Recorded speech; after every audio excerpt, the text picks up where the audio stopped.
Welcome to the inaugural episode of the Video Games Are Art podcast. The game that I'm first covering, Vampire the Masquerade Bloodlines. I had a great time with this game.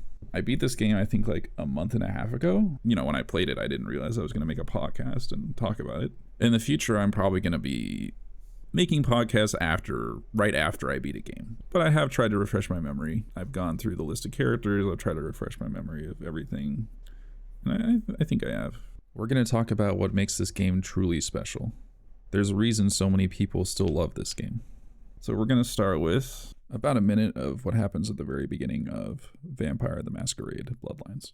Okay, so brief setup. You start the game and you're being intimate with someone, and then the person you're with basically starts turning you to a vampire, bites you.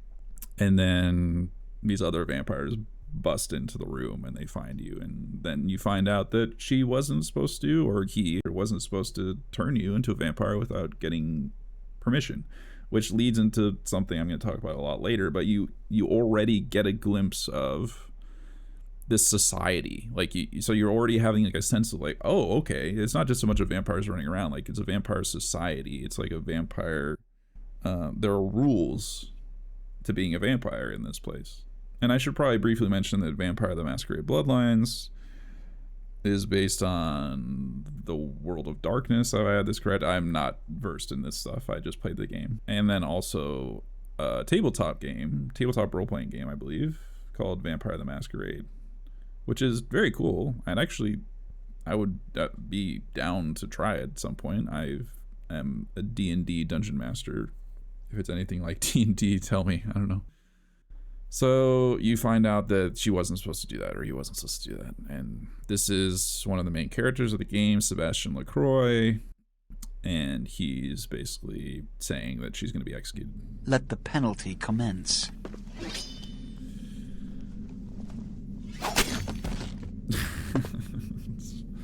Right away, like right at the beginning of the game. Which leads to the fate of the ill-begotten progeny. Without a sire, most childer are doomed to walk the earth, never knowing their place. By the way, for audio listeners, I am playing this clip. This is a video podcast, but I will definitely endeavor to make it always enjoyable for audio listeners. Their responsibility, and most importantly, the laws they must obey. Therefore, I have decided that... This is bullshit!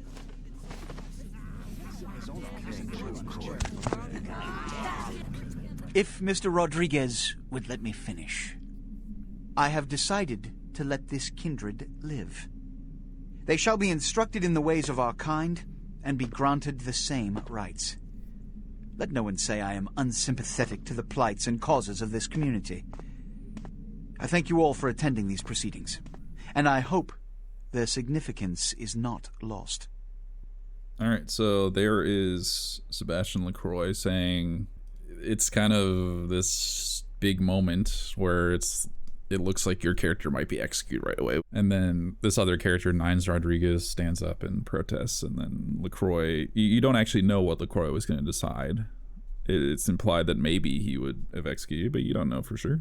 And then LaCroix says, well, I'm not going to execute him. He's going to live, and then, we'll teach him or whatever. So you're finding out what your character's very initial standing in this world of vampires. So what is really special about Bloodlines? Because a lot of people love this game. I had never played this game until a few months ago.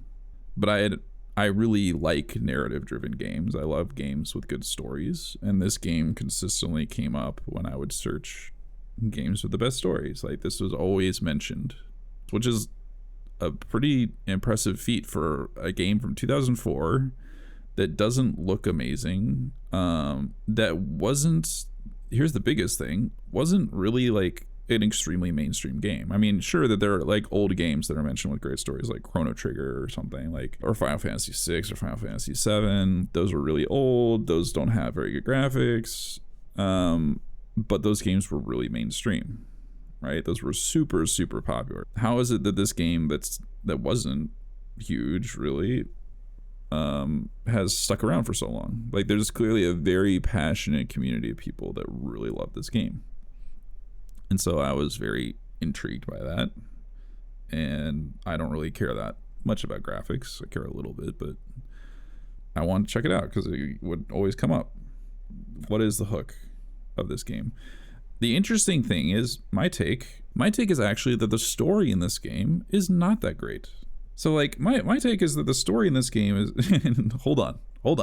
Put your pitchfork down. I'll explain. And you can still disagree with me, of course, but this is my take. I think that the story in this game is fine. It's serviceable, right? But it's really the way the story illuminates certain things, like the vampire society, and it gives you that feeling that there is actually like a society, a vampire society that's happening below the surface that you're a part of. That's what makes it special. And I think there's a lot of choice in the game that also makes it special. And I guess if you want to say that, oh, the story is really special because you have that choice and there are really interesting detours, like with like Jeanette and Teresa, or with like the serial killer or whatever, like there are really cool side quests that have like good characters, and that's what makes the story good. I'm not going to argue with that. That's fine. Like that's a totally legitimate take. I generally, as a writer, I don't think of that as like the central narrative being great. Like when I think about the central narrative being great, I think about like really great pacing to the story. No parts of the story are dead weight. There's no like dead spots, and it's growing and growing, and that act 1 exposition gets you into the world really strongly, and then that act 2 really grows to that central tension. It grows and grows until you have this big climactic moment, and everything feels like it fits. And to me, in this game, it doesn't necessarily always feel like everything fits when it comes to the pacing of the story. A lot of that is just by virtue of it being a game. It's very rare in my experience that a video game has like an exceptional pacing to a story, because the game has interactivity. So like it's really hard to pace a story when a character played by you can literally just like go and do side quests for 10 hours, or like just talk to people, or just grind something for 10 hours. Like it's impossible to pace it like you could pace a movie, because a movie, it only plays one way every single time you watch it. Like when you watch There Will Be Blood, it's an impeccable movie because you can't change it. In a video game, you can change it. But I'm going to get into the things that I think really are special. The first thing that makes this game special that stood out to me immediately is the atmosphere. So I'm playing it for the audio listeners. I'm playing a video in the background of Santa Monica, which is the first area you drop into. Just of the look of it, there's a very, very cohesive mood in this game. So there's this very dark and dreary kind of mood, like it's LA and yet it's raining. I didn't even remember that it rained a lot in this game, but now that I'm seeing it, I do remember that it does rain a lot in this game, even though it's Los Angeles. That's all just to fit the mood, right? It comes from World of Darkness, and they're literally using that. They're literally showing you darkness. So like the mood is very consistent, and it serves the general theme of the game, which is this darkness, this underworld in secret, and the brutality and like the sort of violence that happens like below the surface. So that's one thing that it does very well. But I'm going to get to the thing that I think, because that's not enough by itself. That wouldn't be enough to have for this game to have such a loyal following, and for this game to even spawn a sequel, even though this game didn't sell like crazy. It just has like a very passionate following, enough that they're making a sequel, which hopefully it's good. Hopefully it keeps the things that I mentioned that are super special about this game. The thing, in my opinion, the number one most special thing about this game that has given it the staying power it's had, that is this feeling that there is a vampire society in this world, and it's operating beneath the surface. You feel that from the very start of the game.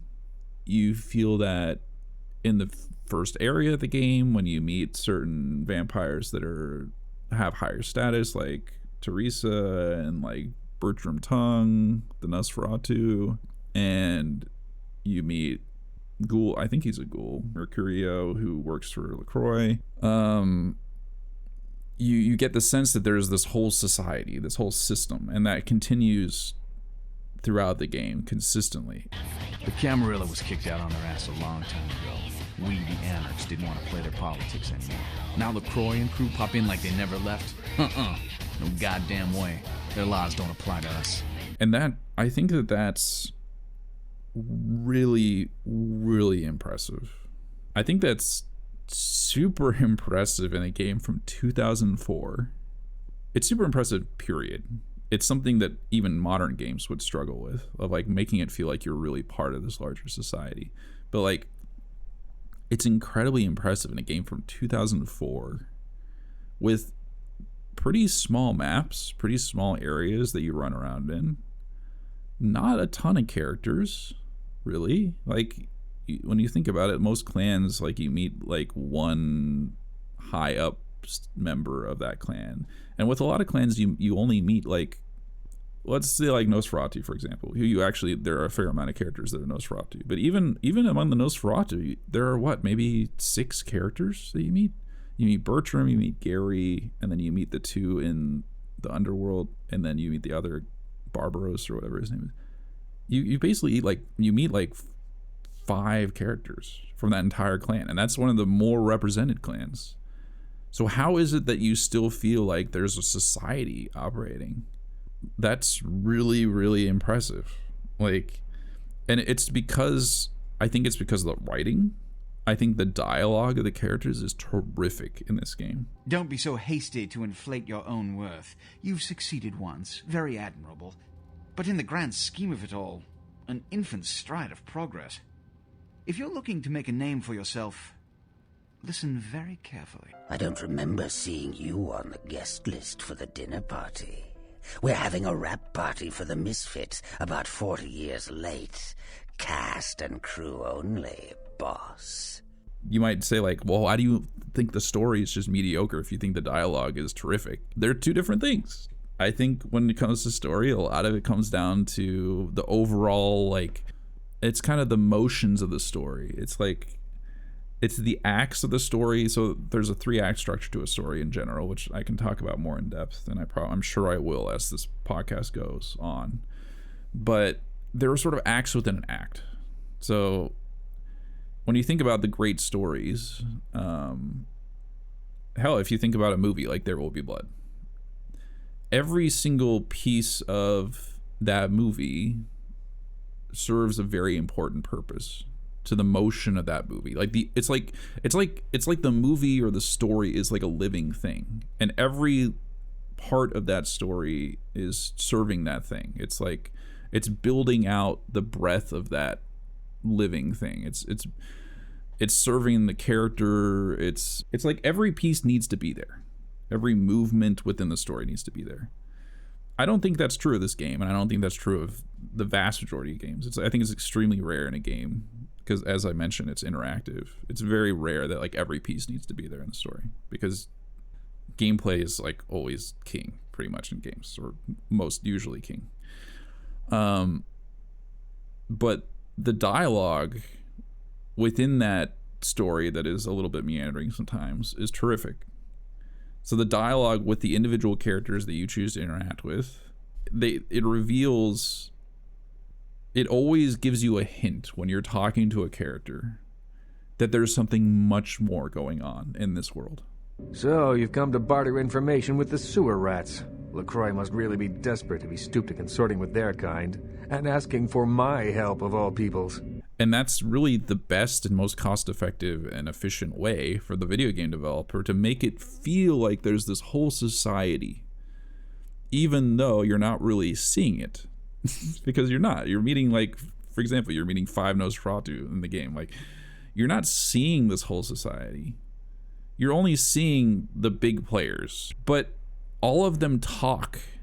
All of them talk as though there are hundreds or there are a bunch more vampires who all have this certain ethos, or like they believe this certain thing. It feels like you're part of a thriving, living community. And it's because of the dialogue, by and large. You get a sense of like one of the central ways that that's communicated in this game is the power struggle between the Camarilla and the Anarchs, led by Nines, and the Sabbat, who are these vampires who want to like completely lose their humanity and completely give in to the beast, and the Kuei-jin, who are led by Ming Shao. Like, there's this power struggle between these different factions, and you're only mostly meeting with the top people in those factions, but you get the sense that there is this entire philosophical difference, right? Like, this whole philosophical difference between the factions and between how they want to lead their lives, which is what makes it feel like there's this real vampire society that you're a part of, and now you get to make a choice. You get to make like important choices in regards to what those factions believe, and you get to make your own choice about what you believe in, like how you want to live and which one you want to support. So that's really cool. That's really, really cool. And that's the thing to me that's why I thought this game was special. That's what I thought was really, really cool and really stayed with me. And that was the hook for me with this game, was the feeling like I am part of this vampire society. There are these different factions with very different ideas of, very different philosophies of life. And how I play this game is going to affect which one wins out, or I'm going to be able to support and help and foster like that philosophy of life that I agree with the most, that resonates with me the most as my vampire character. That was really cool, and that's what kept me going in the game, even though like the story is fine. Like, yeah, you already got what I mean by the story. I think going to the society, this is a moment when I really felt like this is maybe 1/3 of the way through game or something like that, when you go to Dr. Alistair Grout's mansion. But I think this is when I really fully realized why I like this game so much while I was playing it. It was like, I really realized, oh, there's a society, and it feels like you're part of that society. And it was as I was listening to the tapes from Dr. Alistair Grout that I was fully realizing that. Alistair Grout is the Primogen, which is basically the head vampire of the Malkavians. And you are sent to his mansion by LaCroix to actually find out later that for deeper nefarious purposes they go against Nines Rodriguez to try to get rid of Nines Rodriguez. But it's also because Dr. Alistair Grout is missing. And as you're going through his mansion looking for him, you stumble on these tapes that he recorded, which is very convenient, right? But as I was listening to these tapes, I was fully realizing like how good the society is, how well developed this vampire society is, and how much they've sucked me into believing that I'm part of this society. So this is one talking about from Dr. Grout as he After decades of solitary study into this affliction, I have learned that it is by no means mine alone. Indeed, the city is home to an entire society of similarly afflicted individuals with whom I've only recently made contact. They are an understandably standoffish sort, by and large, but I have been able to confirm with them that the condition is indeed vampirism, which apparently comes in a multitude of strains, each with a spectacular set of symptoms such as invisibility and even a sort of lycanthropy. Through numerous official interactions with the governing body of this secret society, I have concluded that their fundamental understanding of the vampiric condition is woefully lacking and mired in suspicion and pseudo-religious dogma that would make a Turk balk for its strictures. Indeed, they seemed impressed with my studies and the eloquence with which I was able to present them. Apparently, the typical sufferer of my particular strain of vampirism is far from the vanguard of the King's English. I think this is because and I'm not super acquainted with the World of Darkness, but they're taking, this seems like a very robust world. It seems like that there's a lot of world building in the World of Darkness, and subsequently in Vampire the Masquerade tabletop game. And this game, they're just doing a great job of pulling from that world building. And so it feels full. It feels like the world is full.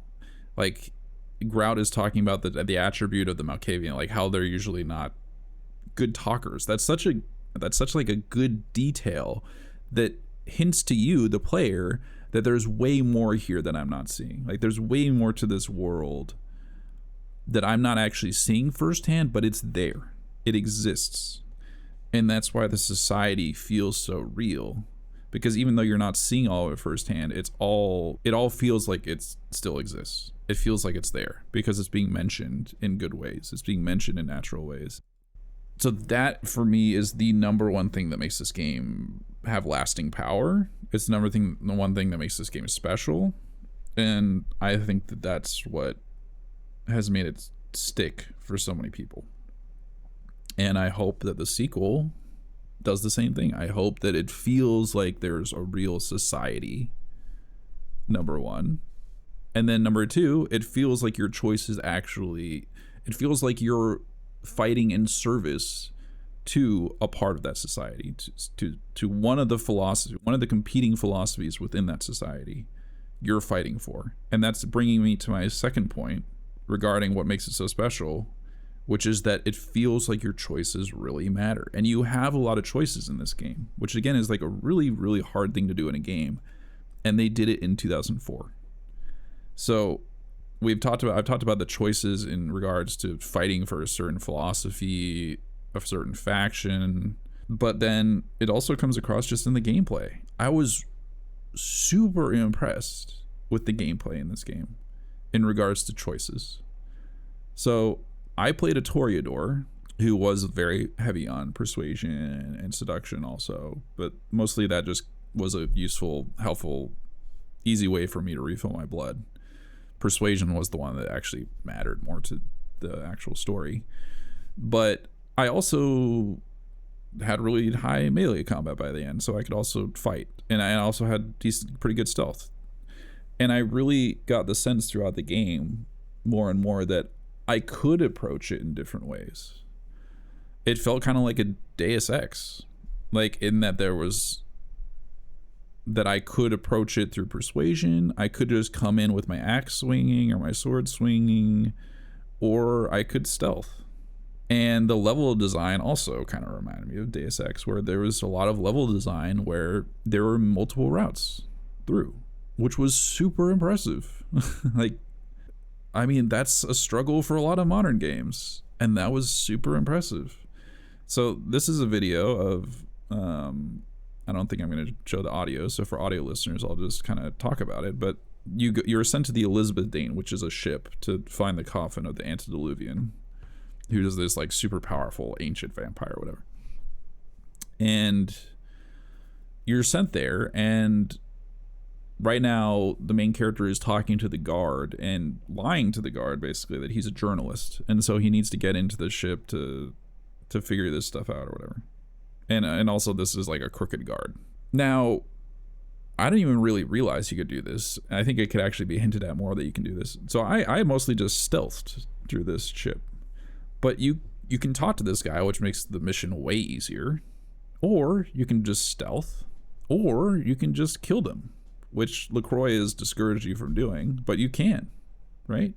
Feels very Deus Ex, like you have lots of choices on how to play this. It's fun, it's engaging, and I think it just works perfectly and fits perfectly with what I was saying about feeling like you're a part of a society where your choices matter to the society, right? So like having, on a deeper, more philosophical level in terms of this game's design, your choices matter because of the philosophy of the different competing factions, but also on like a more micro gameplay level, your choices also matter and you actually have choices. That's kind of what makes this game so special to me, as you have a feeling like there are different sects of the society that want different things, and you can make choices to fight for those things, and then just in terms of the fun gameplay, you also have choices that you can make in regards to that. That's what I really fervently hope they keep in the sequel, but that's really hard to do. That's really, really hard. And this game is designed from the ground up to maximize that, and that's what I think that's why so many people are so passionate about this game. And that's part of why and I'll touch on this later, and it's not a huge thing. That's why I hated the Warrens so much. So There's a section in this game that's very divisive that apparently somehow some fans of this game actually like somehow, but a lot of people who play this game don't like, which is the sewers, the Warrens. That's part of why I didn't like them, because there's really not much choice in the Warrens.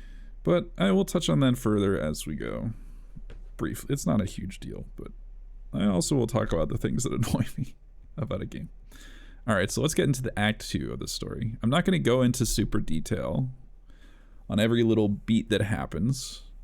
As I said, I don't think that the actual events of the story, I think the factions and their philosophies for how to run a vampire society are fascinating and awesome, and that's what makes this game special. The actual events themselves of this game, the actual story events themselves, are like, they're good for the most part. They're good. I don't think that they're what makes the game truly special.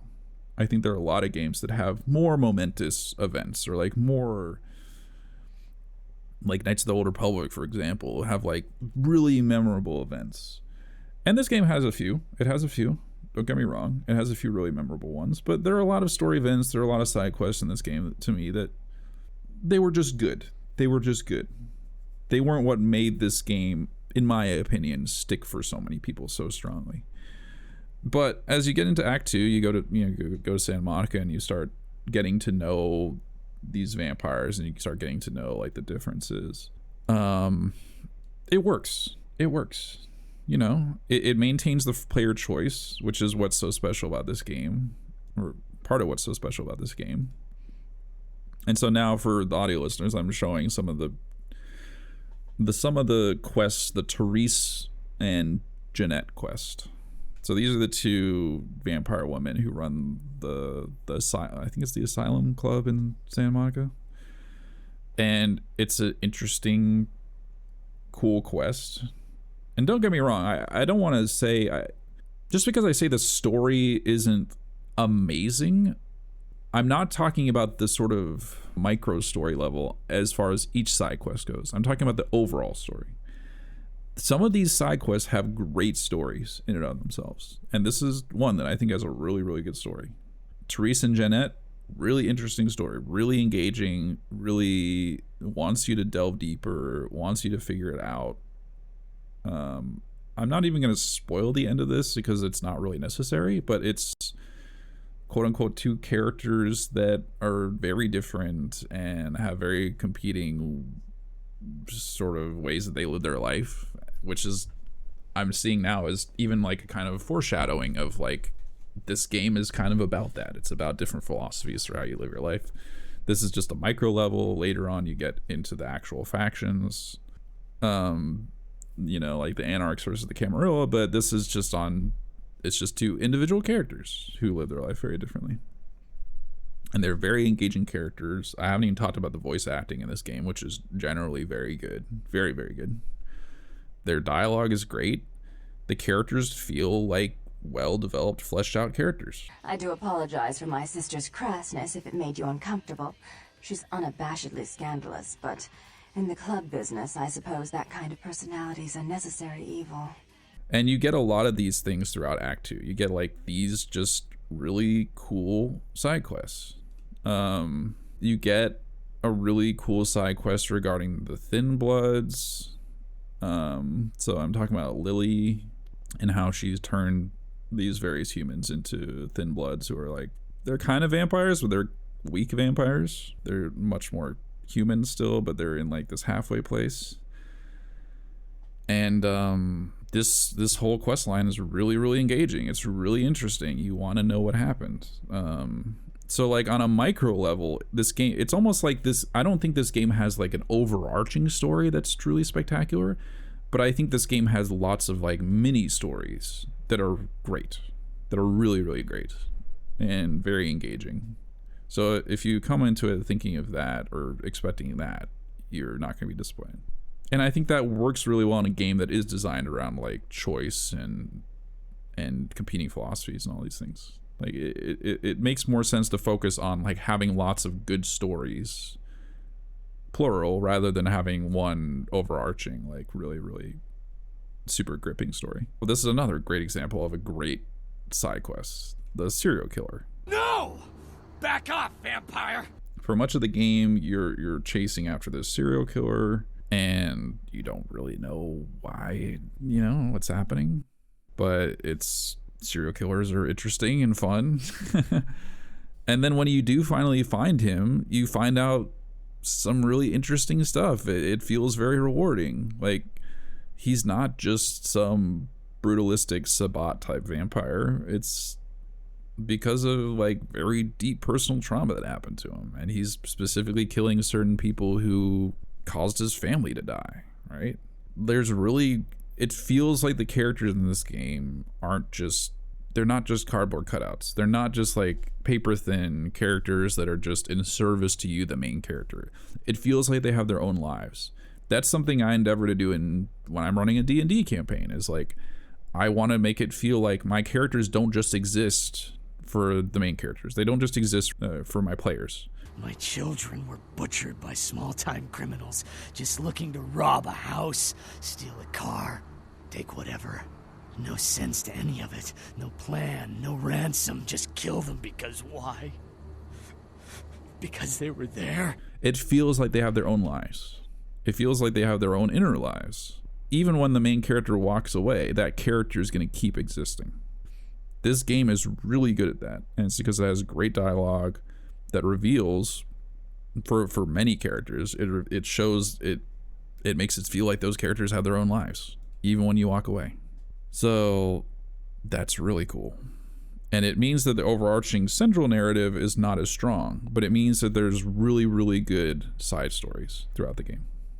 Heather Poe is another interesting character who becomes your ghoul if you do certain things. Pisha is another interesting character that reveals that there's other vampires that live very differently, right? She's like a cannibal, and she's super brutal, and she lives by this own different ethos that's super different from most vampires. Grenfell Bach is another interesting character because he's a vampire hunter. He's not a vampire. So then you have this whole other faction that has a totally different philosophy, which is also great. Like, there's all these different competing philosophies, which I assume are drawn by this really strong world building of World of Darkness, and it feels like the world is alive. And then Beckett is just another cool character, just like a super competent. It's good to have like a more normal character. He's like a more normal, you could say, like kind of like a neutral good type character who's very competent. And so, Act 2 is kind of meandering, but it's full of so many good stories with so many different characters. And just, if you go in that direction, you don't expect like a central narrative that's like super directed and super propelling of its own momentum.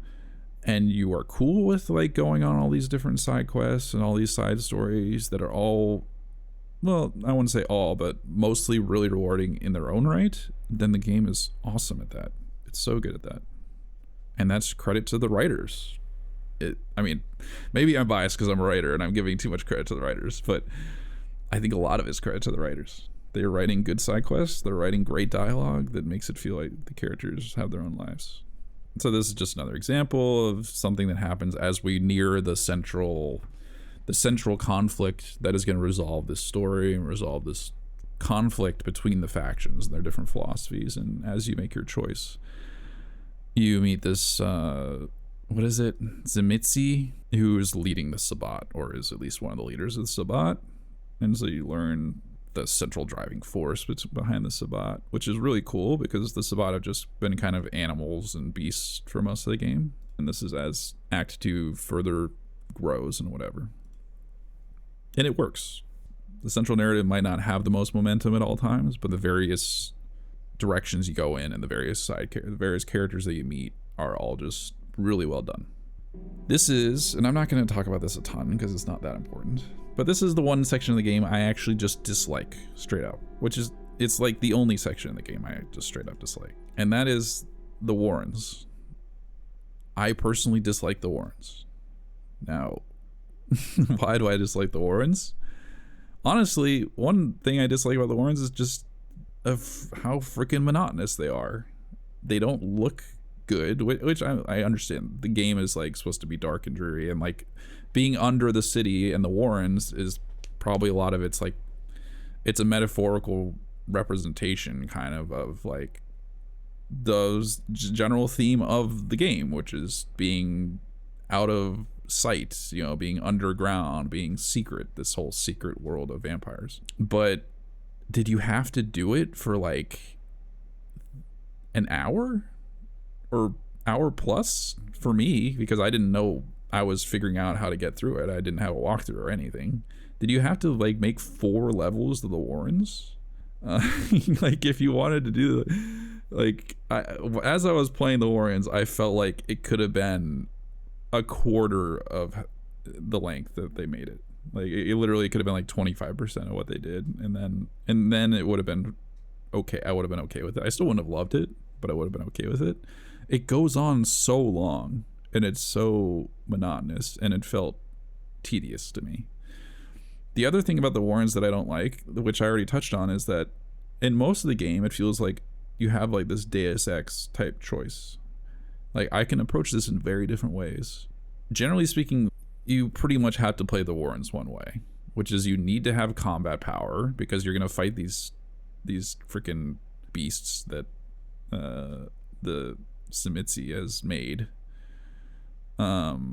You're gonna have to fight them. You cannot stealth through the entire Warrens, as far as I know. Maybe if you have like maxed out stealth and you're super careful, you mostly can, but it's gonna be extremely hard. There's no like persuasion really through the Warrens. You pretty much just have to go through it, find where to go, and then you have to fight these guys. And that's stupid. Like, I don't understand why in a game where like they have so much choice, why are they making you play this whole section this way? So yeah, I don't need to go super into the Warrens, but it was tedious for me.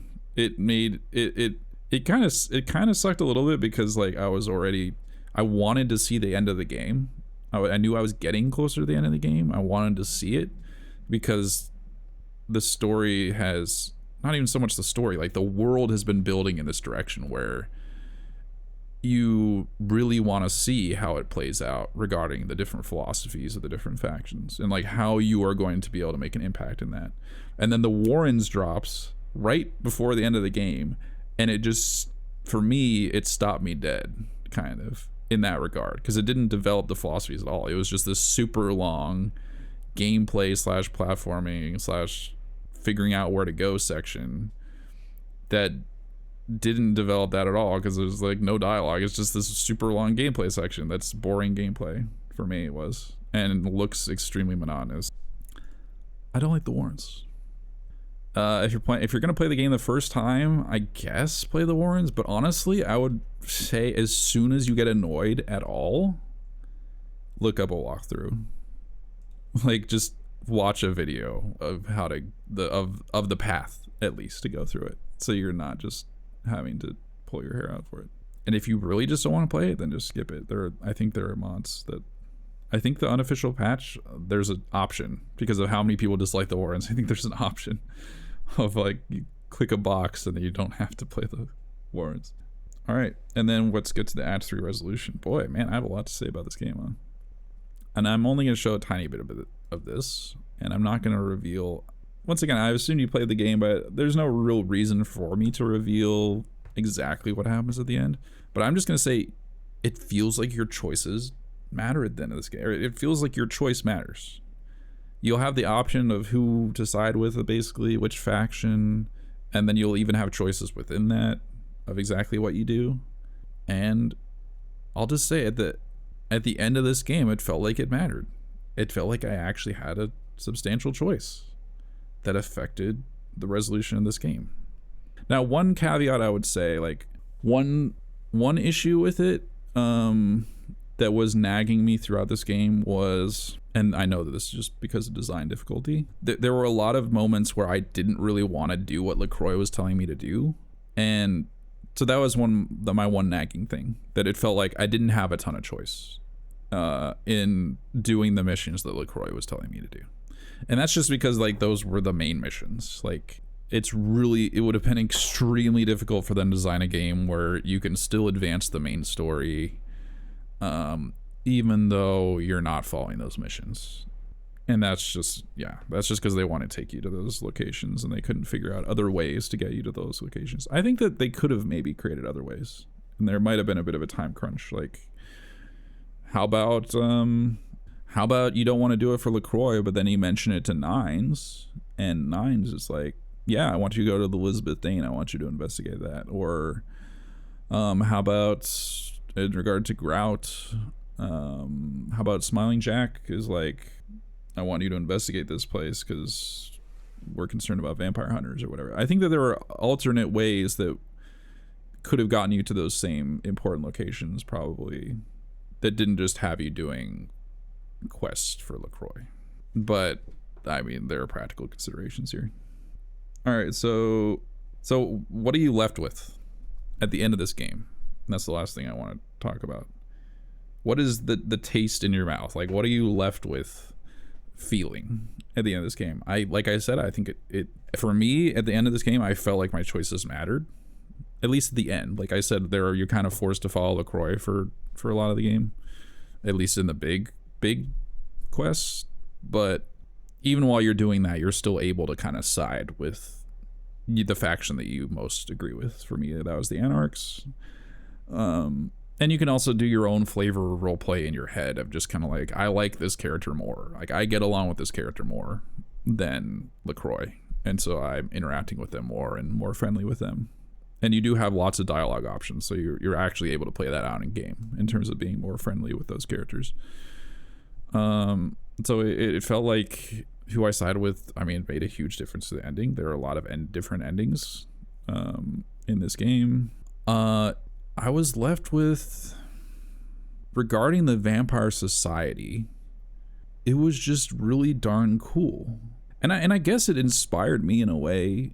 Anything like this, you know, whenever like a medium does something so well like this, I mean, it further inspires me to make my world, to make sure my world building is as good as it can be, and to situate my characters properly in that world. That feeling that you're actually part of a society with different factions who want different things, and that you're gonna have to kind of, and that you matter to what plays out in regards to those philosophies. And it feels like these characters have their own lives. If you enjoy being in a different world, not so much like a different environment, so like Red Dead Redemption 2, where like the environment's amazing, or like Breath of the Wild or whatever, but you want to feel like you're in a different world in terms of the actual players, the actual characters that are competing. These different, I feel like I'm a broken record on this saying philosophies, but these competing philosophies for life.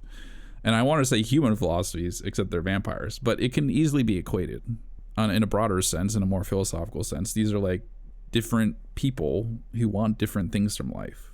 And that's really cool that a video game actualized that really well and made you feel like those characters actually want really different things.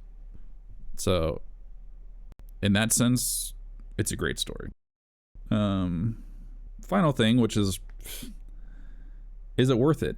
That's a little bit of a holdover from like the mainstream game journalism that I talked about, but like, it's true that as a writer, I feel like there's like a contract between writer and reader, and the same thing goes for like a maker, any creative maker, and any consumer of that content. There's a contract there, which is basically even more than the money that you put in, it's the time.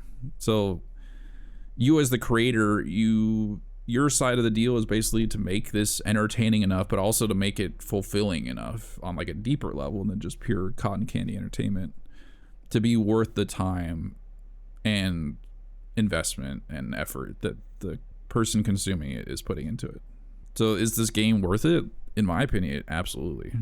If you're interested in the things I was talking about and feeling like you're part of this world, this society, and like the characters feel like they feel robust, I think it's super worth your time. Even this year, I literally just played it recently. So, and I mean, I think this game is a really good example of, I'm gonna get into more games like Gone Home, which I think are like, they're artistic in a very different way, which I'm very partial to, which speaks to my heart, because they're artistic in a way that really goes deep to the human experience, really speaks to like the human heart, or like you know, like deep sensibilities and stuff. This game is very creative in a different way of just having really robust world building and like having really good side characters and choice and all that. As far as this podcast goes, and as far as talking about creativity in games, I think this is a great game to start with because I think it's super creative in all those things. As I go further and talk about some other games, it'll be creative in a very different way. But yeah, I think it's absolutely worth it, and it's absolutely creative, and it's absolutely art. So on that note, maybe I'll see you the next one.